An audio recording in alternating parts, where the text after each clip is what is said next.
This is Sniper signing in to Command & Conquer Red Alert 3 on the map Hard Lesson, I think this is called. I think it's a variant of a map that appeared in Red Alert 3 Uprising in the Commander's Challenge missions. I believe this is the one where you unlock the King Oni, but introducing the players, it's spawning as the Yellow Allies player on the bottom left side. This is m8s Vindies.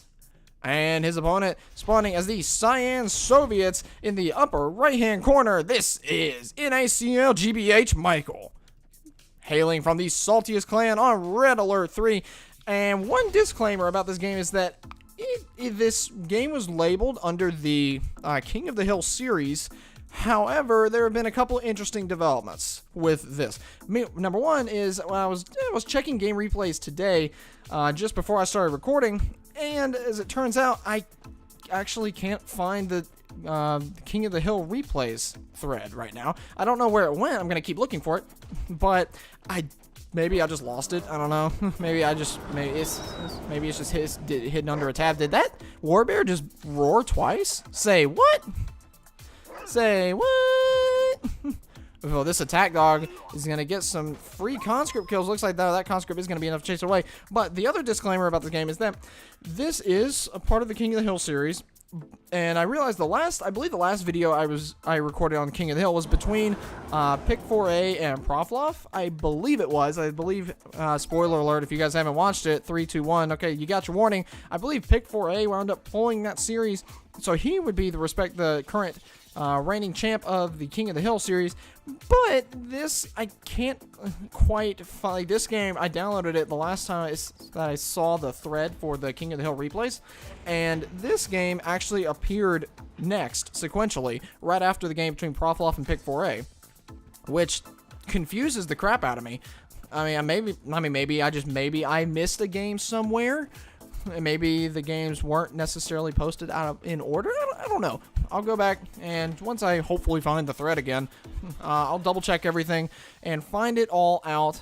And hopefully I'll figure that out, and I'll try to fix it to where this video goes up in as much of a chronological order with the series as I possibly can make it. Nice use of the flea jump ability there from GBH Michael, using that to get that sickle out of harm's way, and going to see about keeping it alive ever so much longer. However, I don't think it's really going to do all that much good. Vendy sending some Riptide ACVs could go back and cut that off, but I think with those infantry that are inside of the Riptide ACVs, he's going to be looking to really get inside of GBH's base and do as much economic damage as he possibly can.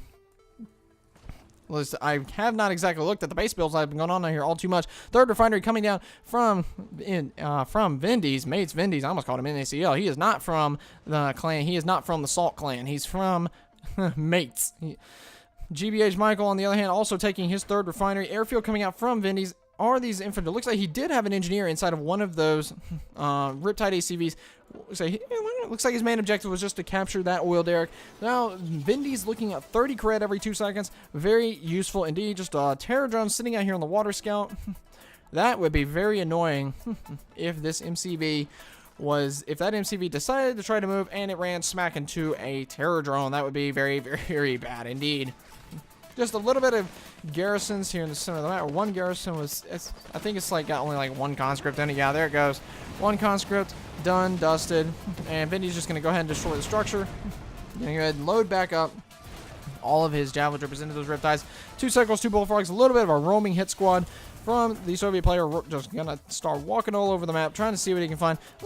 Looks like GBH Michael might actually be, he's spending pretty much all of his money, because I think I saw that barracks stall there ever so slightly, which that's actually a very good thing. If you are playing a strategy game, whether it's Command & Conquer or StarCraft or Grey Goo or whatever you're playing, if you can spend all of your money and be efficient about spending all of your money, then that, like getting more units or upgrading your base or upgrading your eco or whatever you're trying to do, as long as you're spending money being efficient about it, that is a very good thing. So just because you see somebody stall on cash does not necessarily mean that it is a bad thing. 3 bullfrogs coming out and gonna see about chasing away this cryocopter. This cryocopter would be wise not to follow those sickles. I know that cryocopter, Vindies wants that kill. He wants to get in there with that cryocopter and see about taking out at least one of those units. Shrunken down hammer tank. He talks a lot of, right now that hammer tank being as small as he is, it looks like a lot of fluff and not a lot of stuff. But that hammer tank does come back to size, and he's going to be needing that. One warbear gets a very nice roar off stuns out several of those javelin troopers. Only one of them, no, uh-oh. That one gets stunned. Shrunk and crushed, not stunned. One hammer to the full health Guardian tank does go down.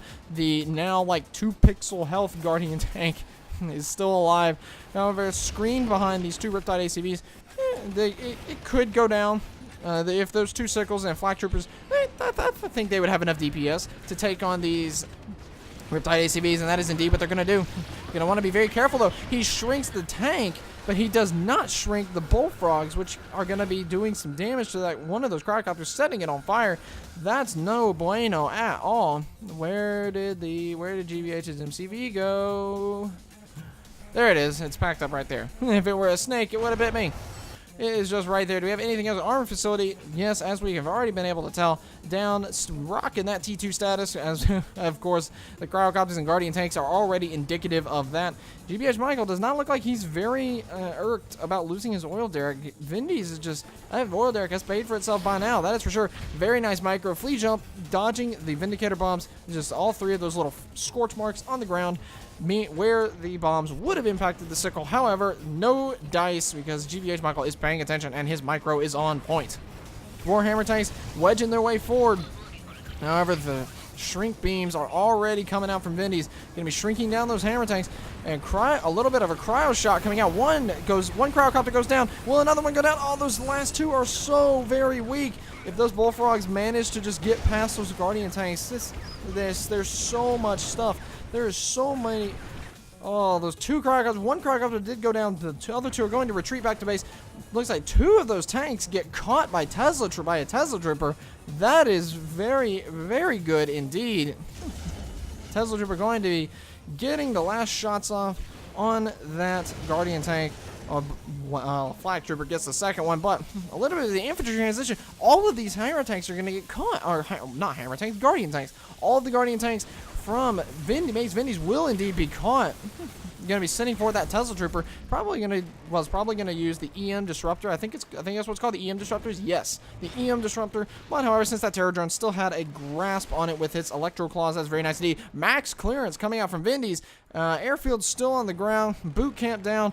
Mirage tanks and Athena cannon already taking to the field. That's going to throw a major wrench in the plans of GBH Michael, as that one Mirage tank, it could walk up and single-handedly curb stomp pretty much all of these flak troopers, the hammer tank. But the mix in the equation is going to be the Tesla troopers, because those Tesla troopers, I believe they can take one hit. I believe they can weather a hit from the Mirage tank without too much trouble. MCV gonna be moving, taking the double ref expansion up at the top of the map. Now, if all GBH really has to do at this point is just hold on.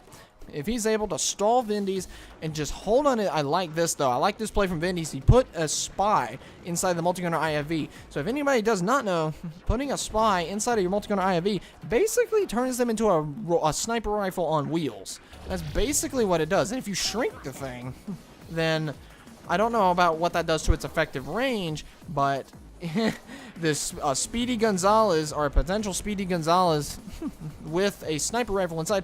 I don't know if Vindies was planning on doing something else with it, but couldn't quite come together. It does wind up unloading. Oh, that's why he's gonna put Tanya in there. He thought about putting a spy in there. However, Vindies moving with that Tanya, that shrunken Tanya. If GBH doesn't see this coming, this Tanya could be absolutely deadly. Oh no, he doesn't see it coming. Oh no, this Tanya is gonna be devastating. Super reactor gone. Twin blade shot down. Reactor gone. War factory heroic Tanya. Terror drone though. Terror drone does wind up picking Tanya immediately, so the airfield was able to stay alive. And Vindies is adding insult to injury, using that cryo shot, gonna get another collector off the line. Now, now this could be bad. I believe he's out of money now. I believe that GBH Michael is definitely out of money at this point.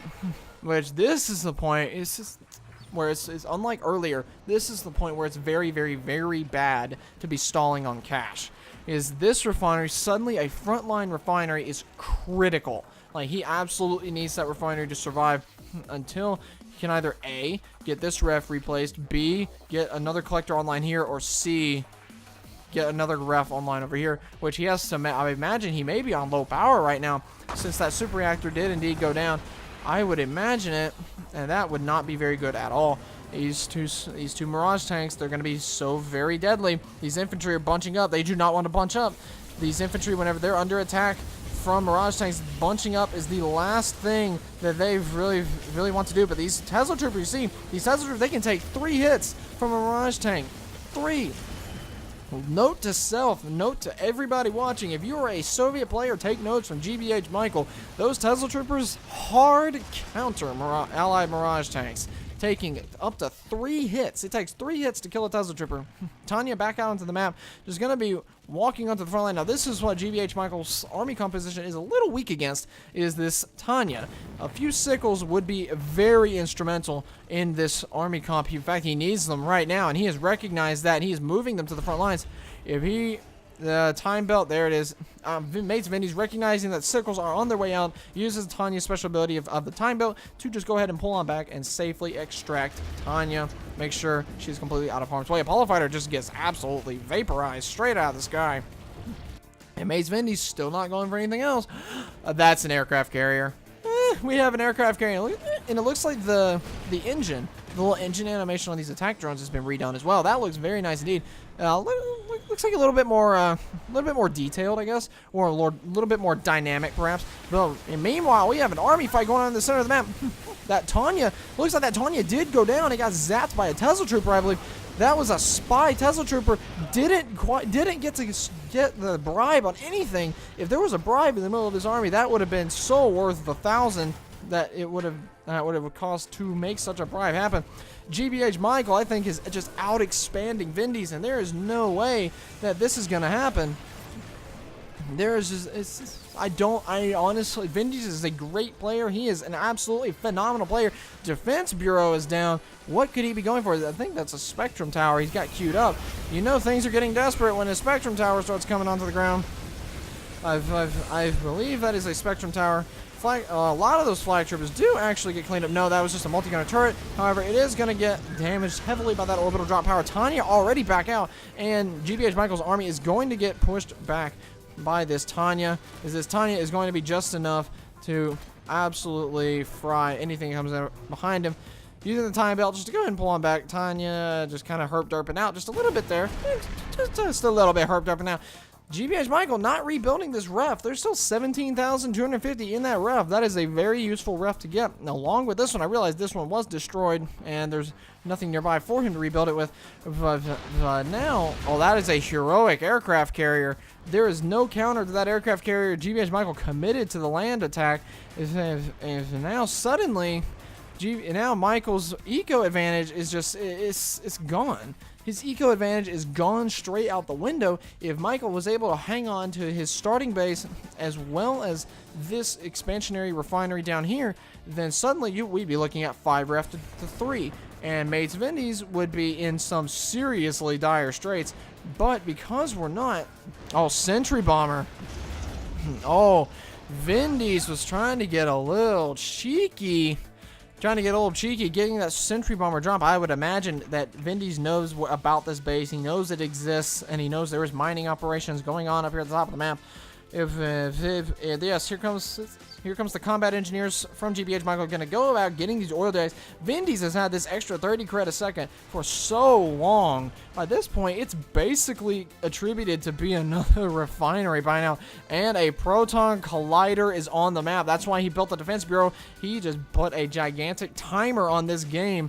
And right now, it is just a matter of time, a matter of specifically 5 minutes and 37 seconds up until GBH Michael is going to be forced into a move. And Tanya's coming in. He's just going to go straight for the MCV. He knows. He's just going to go straight for the MCV. Can he catch it? Is the MCV faster? No, it's not. MCV gets absolutely shot straight down. That heroic Tanya is going to be very, very, very powerful. The Mirage tanks coming in, flanking. I think that is going to be all she wrote. Yes, indeed, it is. GBH Michael taps out of the game. Proton Collider not even needed. Great pincer attack initiated with the Tanya there from m8s Vindies. Very creative, but very, very effective as well. GG and well played to both of these players. And because of GBH Michael had extra refs, but he had those extra refs, but just wasn't quite able to capitalize on the eco advantage he would have gotten because of all of the eco harass that was happening, particularly that Tanya. When that Tanya first came in, so GBH Michael really did not have that many structures, and every time we see these little dips, that's about when Tanya would come in, the aircraft carrier would come in and just start whittling away at his structure count, and that was just something that was really pardon me, very unsustainable for GBH Michael in a 15-minute and 5-second game. Resources difference was actually about 10,000 total, can I do math? 600, about 600 extra per minute, and that was definitely supplemented by Vendies holding both of those oil derricks for so long. I think GBH Michael probably could have been better off by going to secure one, if not both, of those oil derricks, because I think Vendies didn't have a presence up there really at all the entire game. So if Michael had committed some of his forces, he had great map control with his infantry ball, and had he committed some of his forces, I'm sure he could have guarded an engineer long enough to get it up there and to capture that oil derrick. But overall, GG, well played, and great game to watch. And that concludes game number 1. So let's jump straight into game number 2, which brings us to the map. Pure Onage or something like that. No, this was the map. This was the map from Red Alert 3 Uprising. Well, really both maps were modeled after Red Alert 3 Uprising, but this one in particular is the one where you actually unlock the King Oni. But spawning as the yellow Empire player, let me see who this is down here. Wow, I actually did not check the colors at all. I'm going to go on a limb and say that this is m8s Vindies on the top right side. And as the blue Soviets player, I really hope this is NaCl GBH Michael. Which I totally am correct, as I did not just check the scoreboard or anything like that. The Salties clan on Red Alert 3 sticking with his Soviet faction. And Vendy's actually switching it up just a little bit, going in for that Empire switch up. We'll have to see how he plays the Empire compared to how he plays the Allies. If he plays any similarly Empire, how he plays Allies, this will be a very entertaining match indeed. Lots of dojos going down onto the center of the map. However, these garrison trades in the center of the map, they are going to favor... they are going to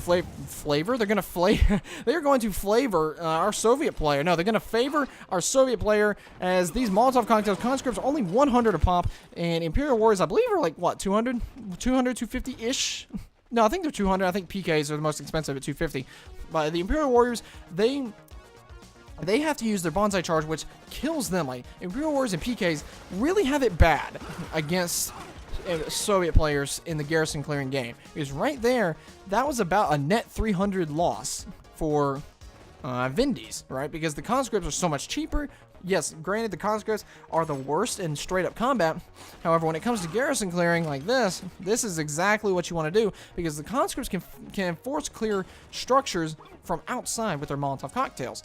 So that adds a little bit more utility to them. However, these Imperial Warriors, while the conscripts cannot stand a straight-up fight against them, as you can see here, this one Imperial Warrior is just going to start carving a swath through these conscripts. It takes them so long to focus down one Imperial Warrior. Going to have to get a sickle in here to start making the difference. Still going to catch a few as they try to garrison the structure, but that is it's a very inefficient trading style, and that's why Soviet players absolutely love to play the garrison game with the other factions. Is Soviet players just win out. They win the garrison game so much. Sickle trying to get in here and get a scout off. Can that tank buster? Yes, the tank buster does get him. Denies the scout. Do we have anything else important coming out of this? Just a generator out in the water. Do we have anything else? No. Vindies is just sticking with his infantry play. He's gonna be going straight for this infantry play. Gonna see if he can make it work and make it happen. I believe an airfield switch up right now from GBH Michael would be absolutely devastating, but I don't think he has the time to go for it. That sickle is just gonna get focused down immediately. Imperial Warriors are still in great enough number to cause a lot of trouble for these defending conscripts. still in great enough number to really ward off the defending infantry and basically camp this barracks to some extent. Able to camp the barracks. These war bears are just going to keep on going down. Does get one amplified war off. One Imperial Warrior trades out for 2 war bears. That's actually very, very nice indeed. I believe he might be stalled on cash a little bit here. GBH Michael might be. He might be tapping out of this game early. Vindies is making this infantry play work. And he's got a mecha bay coming out right behind it. He's going to be stopping the infantry push. If GBH Michael can somehow weather this push, then he will still be in this game. He needs to just spam war bears. That's really the only option he's got, is just to spam war bears. He's going to be losing money quite a lot. But the only option he has is just to spam war bears and just hope that he can hang in there. A lot of these infantry are getting stunned, so that's very nice for him. GBH Michael might actually be able to hang in here. Yes, he will. Yes, indeed, he will. He is going to be okay. He's going to stabilize. He lost his war factory, lost his barracks a couple of times over. But he took no eco damage. The important detail here is he took no damage economically, so that means his eco was not slowed down at all. Another dojo core coming out, but I think I think, buddy, you're kind of late. You're late to your own party, dojo core. I think Vendies, I think he meant to bring it down with him to the attack, but since it didn't quite make the rally mark, he just kind of went and danced it in front of the barracks and said, "Hey, I don't need this anymore. Can you kill it?" Tried to go in for a little bit of aggression to see what he could get. However, no cigar for Vindies, but that was extremely well done from Vindies. That was an infantry push.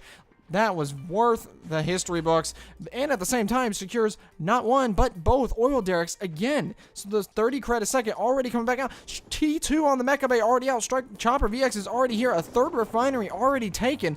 And what does GBH Michael have? He just got his war factory back up. He's getting his super reactor, but he's got no money. Yeah, he can't afford that super reactor right now. He cannot. There's no way. So he's deploying a flat cannon. I think he knows something's up. He knows there's choppers on the map. He's going to see them now. This one flak trooper is going to be a little bit of a nuisance to these chopper VXs.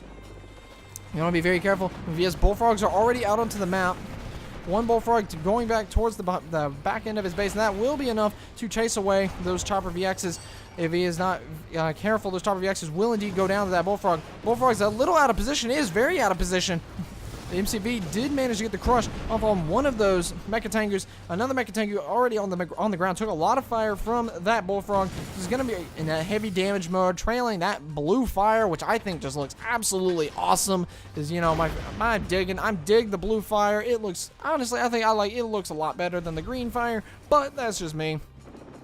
Chopper VX is still online with more reinforcing Tangoos coming into the front, as well as a little batch of tank busters alongside of them. And now I think this might actually be it. This might be all she wrote for GBH Michael. If this thing is, yes, indeed, that is going to be all that she wrote for GBH Michael. That war factory did go down, and there's really nothing. I think GBH was kind of stalled out on cash on that one. He just spent a lot of his money trying to defend, and just wound up losing too much to really effectively, you know, say, you know, okay, I can hold this. You know, he spent too much money on the defense and didn't have enough time in between the attacks to really stabilize as much as he needed to. He got like maybe 45 seconds of peacetime between the attacks from Vindies, and frankly, Vindies, he did that with utmost efficiency, brutal efficiency in that attack. 6 minutes and 39 seconds for that attack. Vindies, the resources weren't all that much in favor of Vindies. Yeah, well, yeah, maybe like a 4,500 ish in favor, and maybe a little less than 4,500 overall, but only a 700 ore per minute, or income per minute difference for Vindies. But however, mixing that up, it just with that extra 700, that's an additional like 2 or 3 tank busters right there. Well, actually, no, I think like tank busters are 300 a pop. So I think that's like I think that's about, you know, that's about like 2 1/4 tank busters ish per minute. Just off of those numbers alone. But Vindies did an absolutely excellent job. That infantry attack has that's won me quite a few games myself. and it's a very, very viable strategy on a lot of maps. Any map where the rush distance is particularly small like that, or the center's got a lot of structures you can fight over, Empire can just abuse it.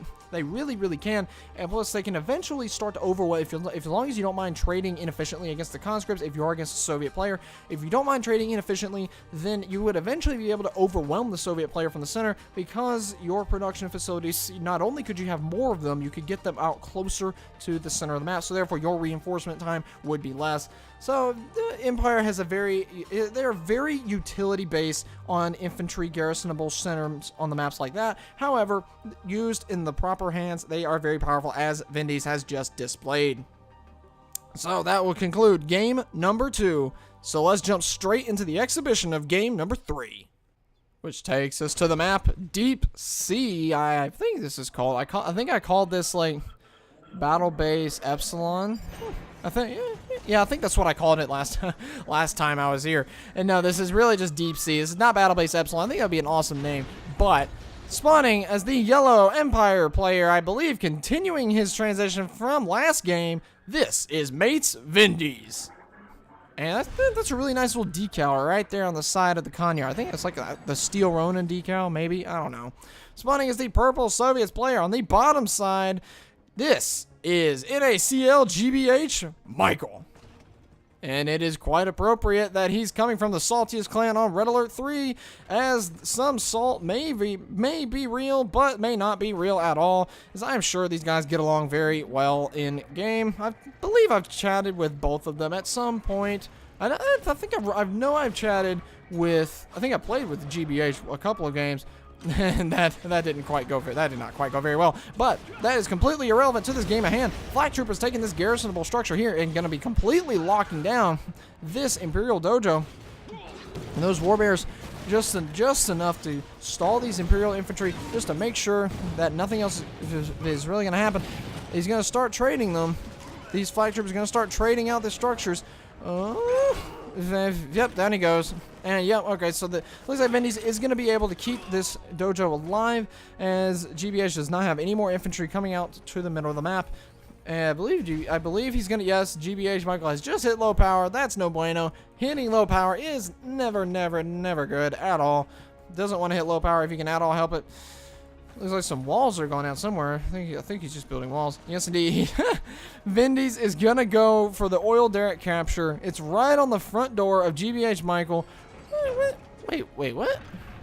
I saw those Flak Troopers. Where'd they go? Oh, there was one flag. He's going to the mineral lines. He's going to mineral lines. What is this? Is not StarCraft. The ore lines. There are mineral lines in StarCraft. There are not mineral lines here. There are ore lines. And it looks like that engineer capture could very well happen. Actually, no. This engineer, I'm gonna call this one Benjamin, which is it's different from Ben. I'm gonna say this is different from Ben. You have some people just whose names are Ben. You have other people whose names are Benjamin. So I'm just gonna like completely ignore that Ben is sometimes short for Benjamin. So this is gonna be Engineer Benjamin. Can he get the job done? I believe he can. He is doing that office walk straight. He's sprinting on up there, getting that wheel derrick captured. Boom, boom, right over to Vendy's yellow color. And now a couple of burst drones mixed into this army. And it's just that's a creative way to counteract some of these sickles that are coming. I believe it's 2 burst drones that kill 1 sickle. However, this bullfrog here will make some very short work of those burst drones. Indeed, there's no way that those burst drones will be able to get even remotely close to their target sickles with that bullfrog sitting there babysitting them like that. There's absolutely no way at all. These infantry just trying to hug the garrisonable structure, get whatever kind of advantage they can possibly. Pardon me. I just had lunch a few minutes ago. Oh boy, oh boy, oh boy. These infantry are they're going to try and take whatever kind of advantage they can possibly get against the Soviet infantry, especially since GBH Michael's base is just quite literally right here. His reinforcement times are going to be much easier than everything else from Vindies. Imperial Warriors Bonsai charging on up. However, they're charging straight into a bit of just a gigantic kill group, and those tank busters getting garrison cleared right on out. All of those tank busters completely overwhelmed. A heroic conscript is now in the fray. Does not take very much to rank those guys up. As those conscripts, they just quite simply are not very, they're not the best units in the game, per se. MCV move and Mecha Bay already out from Vindies. Tango transition on its way. 4 Tangus versus 5 sickles. Yeah, I believe the Tangus are going to win that fight hands down. Left, right, and center every day of the week and twice on Sundays. And these conscripts are basically not even a factor in that fight because they have some pretty abysmal DPS. But these flak troopers that are starting to run, or that flak trooper, the one flak trooper that's rocking up, could make a bit of a difference. Third ref going to be on its way down for GBH Michael. And the sickles just sitting over here wailing away on a wall, which I don't really know why they're deciding to do that. They're just kind of wasting their bullets, you know, opening fire on a wall like that. But, you know, that's quite alright. This one Mecha Tango, I believe, is in over his head ever so slightly. It looks like the MCV could possibly crush it now. In fact, that one, is going to trade 1 Mecha Tango for 1 sickle. No, it's going to trade 2. 2 Mecha Tangos for 1 sickle. That's not a very good trade at all. And GBH Michael getting his engineer out, gonna go get this oil derrick back. I think that's very well paid for itself by this point in time. Very well indeed has paid for itself. Looks like this Mecha Tango trying to get whatever kind of kills it can get. I think honestly it might have been better if it just went for the weakened sickle and try and trade off 1 for 1 that way. And these Mecha Tankers are going to want to get out of here. Between the garrison opening fire on them with the flak trooper in it. Is that doing a splash? Yes, that is splashing. That was indeed splashing between this Tango and this Tango. These Tangos are going to die ever so much faster now. Crusher going to come on down for those repairs. Mecha Jet Tangos with the point defense drones flying around it. Can they get more eco harass? No. GBH Michael paying attention right on point with slapping that F key, getting that reactive armor plating down just to protect that collector, keep it alive a little bit longer. Third ref still not down for Vindies. I do not see a third ref anywhere for Vendies. I don't see a T2 switch up anywhere for Vendies. See a burst drone, I see a group of Tangus here, another Tangu there, another Tangu there. There's the ref. Refinery going down now for Vindies, but that third ref from GBH Michael has been up for quite some time. Again, reactive armor coming up already right on the micro ball today is GBH Michael. These Mecha Tangu, the Tangu harass cannot find any of the success I think Vindies was hoping for. And this Crusher Crane is going to be able to out-repair the DPS from these Tangus. And is that sickle going to go down? Yes, indeed it is. Forcing a lot of lost mining time here. This collector does need to get back to work. GBH Michael needs to get back on to work. That collector is back to work. Now, he sees it now. This collector is back on to work. This one's getting a little bit of lost mining time. Super Reactor on its way down. This lost mining time is not good at all. Because now this lost mining time is allowing Vindies the opportunity to catch up in the form of this third refinery, which is going to start paying some serious dividends. Just continuing on with the Tangu spam, doesn't really necessarily need a T2 transition right now. While they may be able to turn the tide in a fight later, it's not necessarily the most critical thing now. Trying to body block these Tangus with building these reactors, very creative indeed. However, this one Terror Drone able to get the lockdown on that Tango, and as such, as an elite sickle, you might want to get that one repaired. Heroic sickles are indeed ever so painful to try and get rid of. And there it is, T2 transition has arrived. Vindies, it would be very nice to see these two weakened Tangos. There they are. Now wait a minute. Those Tangos, they're still sitting in the same formation positions that they were when they were in jet mode. But when they were in jet mode, they weren't being repaired. But when they transitioned down to ground, they were being repaired. So does the Mecha Bay have a longer repair radius for ground vehicles than it does aircraft? Like the very bottom of the unit? Well, I guess if you drew a perpendicular line down from the bottom of the unit to the ground, I guess that wouldn't quite have been exactly in the repair radius. However, this MCV crush is going to be coming forward. Catches 2 Tangus already. Tesla Coil is going to finish. I believe this Tesla Coil is indeed going to finish. These conscripts could go ahead and get some serious kills done on these tank busters. That Tesla Coil is going to be instrumental now. Could very easily target down that. Oh, a target straight for that straight for the collector. Tank buster down. And now this Tesla Coil will be very smart indeed to go straight for all the vehicles. I think GBH Michael would be better off not abandoning this defense. However, I'm not entirely sure if he really has a choice, per se. But it looks like one Tesla coil shot is actually enough to take down a tsunami tank. I actually thought it might have taken two, but like that, even without the point defense runs, I know it takes two, or it takes more than one with the point defense runs, obviously. But I believed that it could tsunami tanks could weather a single hit from a Tesla coil without dying, but that is apparently not the case at all. That one Tesla coil manages to scratch, I believe, what was left of the infantry, the collector, one or two mecha Tango's, and two tsunami tanks. That is absolutely deadly, especially in this fight now. But Emperor's Rage is coming down. That increased attack speed. Two hammer tanks are already down. GBH Michael's just kind of rolling his MCV in there. He's getting a bunch of crushes.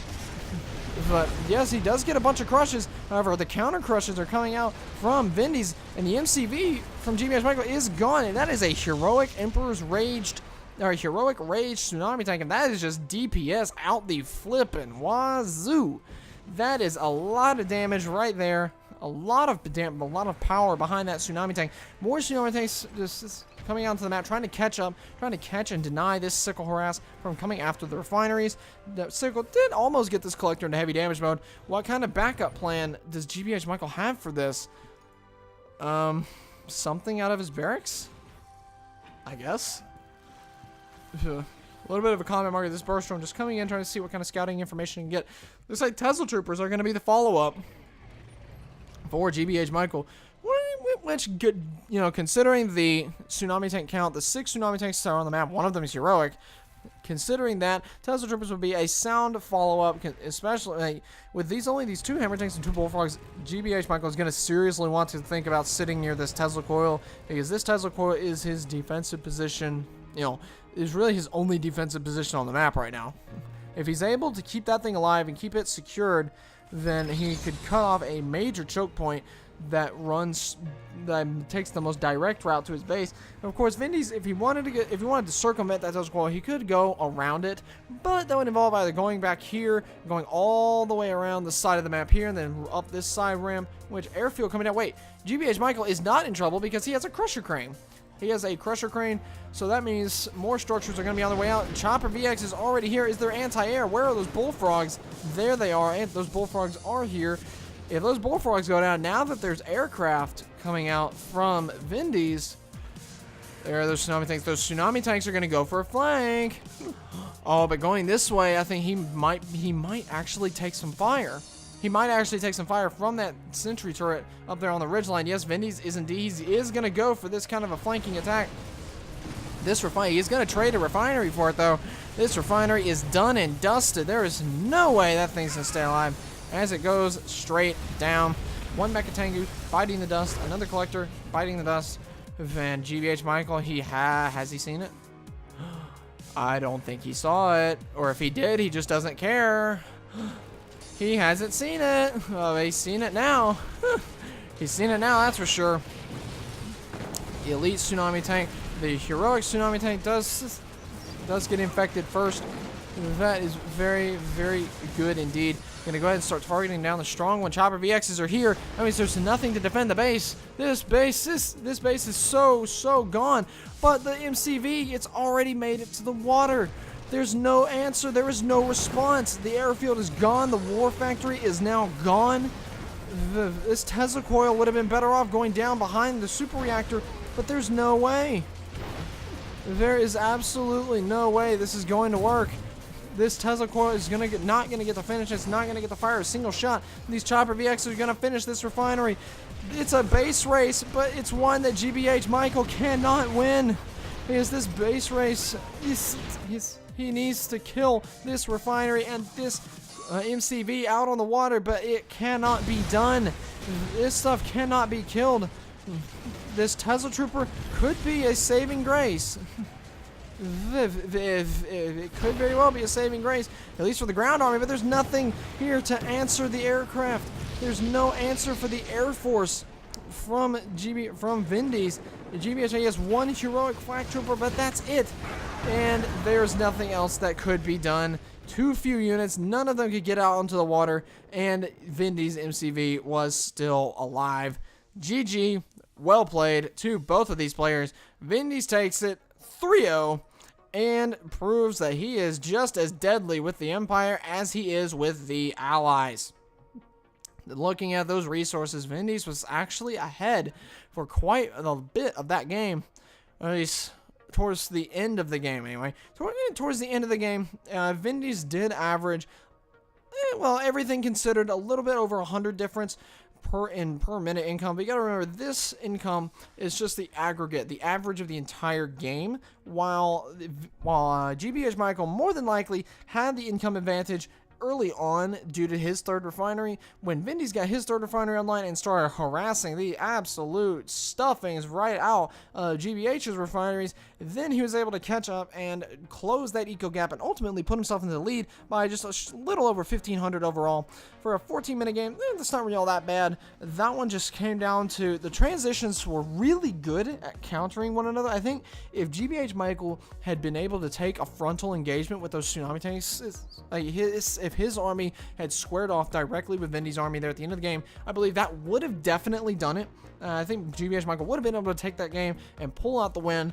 But one thing that I can't really agree with is just wantonly suiciding his MCV on that right flank. I could not see that going very well. Sacking the MCV like that, it's not the very best idea I think I've ever seen. Sacking the MCV usually is not a good idea overall. In some cases, yes, it can be justified, but I do not quite believe that that was one of those cases. Now, just to reiterate, this game, I'm not entirely sure where in the King of the Hill series it comes from. It was under the King of the Hills replays on GameReplays.org, and it has, of course, the King of the Hills label on the actual replay file, but it's not, it doesn't have any of the previous, it doesn't have one of the previous players from the last game, i.e. Pick4A, since he went out and beat Profloff. Since Pick4A wasn't here, well, it's not in this replay, this game, or this series of games, was played like a week and a half after the last one, which I'm going to go back on Game Replays, I'm going to look into it, and I will, I'll try to make some sort of connection. I'll draw some sort of connection. I'll announce it in the next video. I'll tell you about it in the next video. I'll find out what's going on. See if I can find the rest of the replays again, because I don't really know where they went, but I will definitely get to the bottom of this, and I will find out what happened with King of the Hill between the game between Profloff and Pick4A and this one with Vindies and GBH. So thank you guys so much for watching. I do hope you have enjoyed, and I'll see you in the next one. And this is Sniper, signing out.